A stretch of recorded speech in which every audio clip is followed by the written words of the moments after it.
Hello అండి అందరికీ welcome to my channel. ఇవాళ మన వీడియోలో కొబ్బరొచ్చు ఎలా వేసుకోవాలో చూద్దామండి. అన్నీ ఇంట్లో ఉండే ఐటమ్స్తోనే చాలా ఈజీగా చేసుకోవచ్చు. ఇది టేస్ట్ అయితే చాలా బాగుంటుంది. Okay, let's start the video. ఇప్పుడు ఈ కొబ్బరొచ్చుకు కావాల్సిన పదార్థాలు చూద్దామండి. కొబ్బరి తురుము, పంచదార, డ్రై ఫ్రూట్స్ పౌడర్, యాలకుల పొడి, అలాగే నెయ్యి. ఇప్పుడు దీని తయారీ విధానం చూద్దాము. ముందుగా ఒక పాత్ర పెట్టుకునండి. అందులో ఒక అర చెంచా వరకు నెయ్యి వేసుకోవాలి. ఇప్పుడు మనం ముందుగా పెట్టుకుని కొబ్బరి కూర వేసుకోవాలి.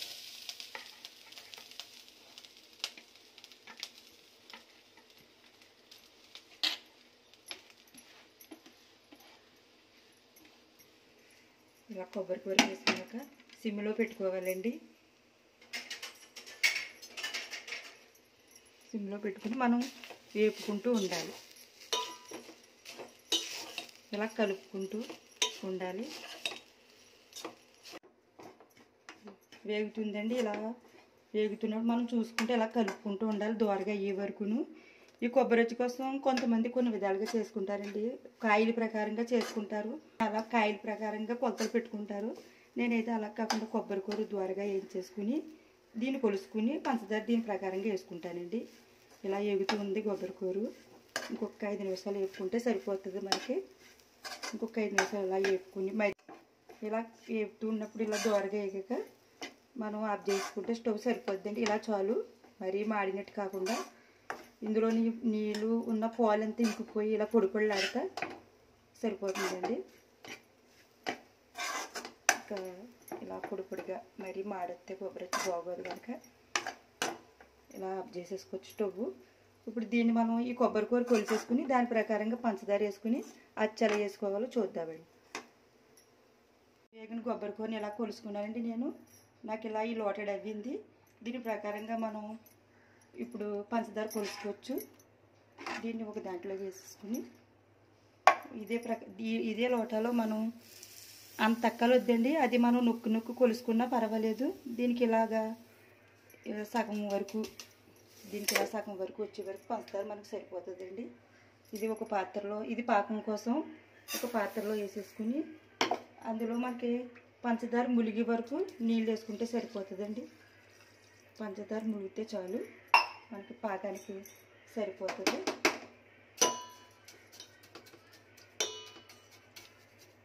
పాకానికి ములిగే వరకు అలా పంచదారకు నీళ్ళు వేసేసుకుని మనం ఒక మూత పెట్టుకుని సిమ్లో పెట్టేసుకోవాలండి. స్టవ్ కొరకు ఇలా సిమ్లో పెట్టేసుకుని మనం ఒక పావు గంటలో దీన్ని ఉడకనివ్వాలి. పాకం ఇలా చూసుకుందామండి. మనం పాకం మూత తీసి ఒకసారి ఇలా మధ్యలో అప్పుడప్పుడు ఒక 2-3 సార్లు కలుపుకుంటూ ఉండాలి పాకం ఎలా వస్తుందని. పాకం ఇది మరీ జీళ్ళు పాకంలాగా కట్టక్కలొద్దండి మనకి. ఇలా ఒక పావు గంట ఉడికాక మనకి తీగ పాకంలాగా వచ్చాక కొబ్బరి కూర వేసుకుందాం.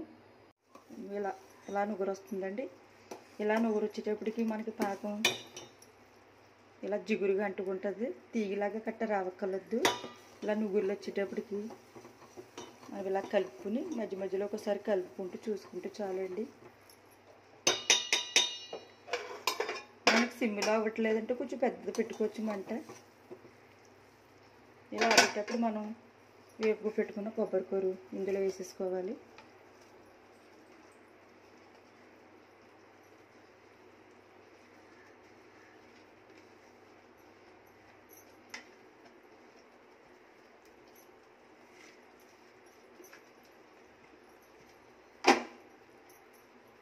దీన్ని ఇలా కలుపుకోవాలి. ఇలా వేసుకుని బాగా కలుపుకోవాలండి. ఇలా కలుపుకుని మళ్ళీ మనం కొంచెం సేపు మూత పెట్టుకుని ఉడకనివ్వాలి. ఎందుకంటే ఇది బాగా ఉడికితే కొబ్బరి వచ్చి వస్తుంది. లస్కరీలా కాదండి, ఇది బాగా ఉడకాలి. ఉడికితేనే మనకు అచ్చు అనేది బాగా వస్తుంది. మూత పెట్టుకుని మళ్ళీ మనం కొంచెం సేపు ఉడకనివ్వాలి. ఒకసారి చూసుకుందామండి. మూత తీస్తే ఇలా ఉడుకుతుంది. మనకి కొంచెం వాటర్ కానీ ఎక్కువగానే అనిపించింది, పలసగా ఉందంటే కొంచెం పెద్ద మంట పెట్టేసుకుని ఒక 2 నిమిషాలు ఉడకబెట్టేసుకుంటే మనకి దగ్గరికి అయిపోద్ది అండి. సిమ్లో ఇదిగోండి ఇలా వచ్చింది కొబ్బరొచ్చు. ఇంకా దగ్గరికి అయిపోతుంది. ఇలా దగ్గరికి అయిపోయేటప్పుడు ఇందులో మనం డ్రై ఫ్రూట్స్ ముక్కలు కొద్దిగా ఇందులో వేసుకోవాలి. ఇందులో వేసుకుంటే మనకి మధ్య మధ్యన తగిలి నోటికి తగిలి బాగుంటాయి. మిగతాది అచ్చిపైన వేసుకోవచ్చు. కొద్దిగా యాలకుల పొడి ఒక 1/2 టీ స్పూన్ వరకు వేసుకోవచ్చు. ఒక 1/2 టీ స్పూన్ నెయ్యి.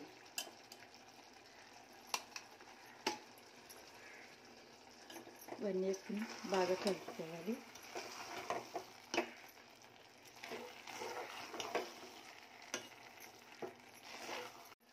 ఇదిగోండి ఇలా తయారైపోయింది. ఇలా గట్టిగా ఉందనుకున్నాక మనం స్టవ్ ఆఫ్ చేసుకుని తీసుకెళ్దామండి. తీసుకెళ్ళి ఇప్పుడు ఒక పళ్ళానికి మనం నెయ్యి వేసుకుని కొద్దిగా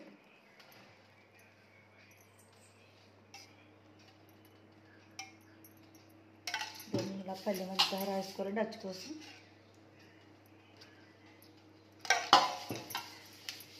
వార కూడా రాసుకోవాలండి. వారకు కూడా వస్తే మళ్ళీ మనకి రావడానికి ఇబ్బంది అవుతుంది కదా.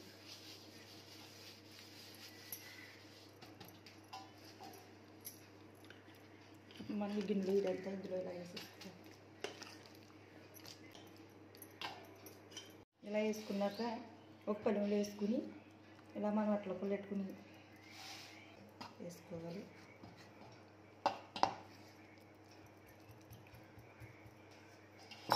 వేసుకుని దీని మీద మనం ఇందాక డ్రై ఫ్రూట్స్ ముక్కలు మళ్ళీ జల్లేసుకోవాలండి.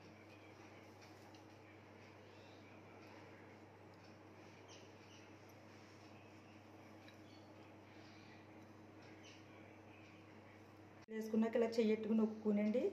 ఒక 10 నిమిషాలు పోయాక సాకుతో మనం నోట్లో పెట్టుకోవాలి. వెంటనే పెట్టుకోకూడదని పలసగా ఉంటుంది కాబట్టి ఒక 10 నిమిషాలు పోయాక మనం సాకుతో నోట్లో పెట్టుకోవాలి. మనకి ఏ షేప్ కావాలంటే ఆ షేప్లోని ఒక 2 గంటల సేపు ఇలా వదిలేసి తర్వాత మనం బిట్లు కింద తీసేసుకోవచ్చు.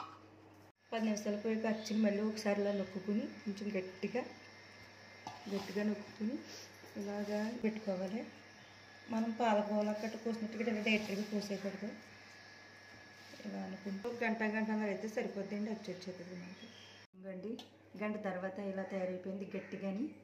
ఇందాక మనం పీసులు చేసి ఉంచుకున్నాం కదా, అది డైరెక్ట్గా కాకుండా అట్లప్పుడు లాంటిది ఏదైనా పెట్టి ఇలా అడుగు నుంచి అనుకోవాలండి ఈ అచ్చిని. ఎందుకంటే మనకి బిల్లలాగా చూసారా, బిల్లలా వచ్చేస్తుంది అడుగు నుంచి అనుకుంటే. పీస్ ఇలా వచ్చేస్తుందండి. కానీ కావాలనుకుంటే ఇంకా ఇలా తిరిగేసి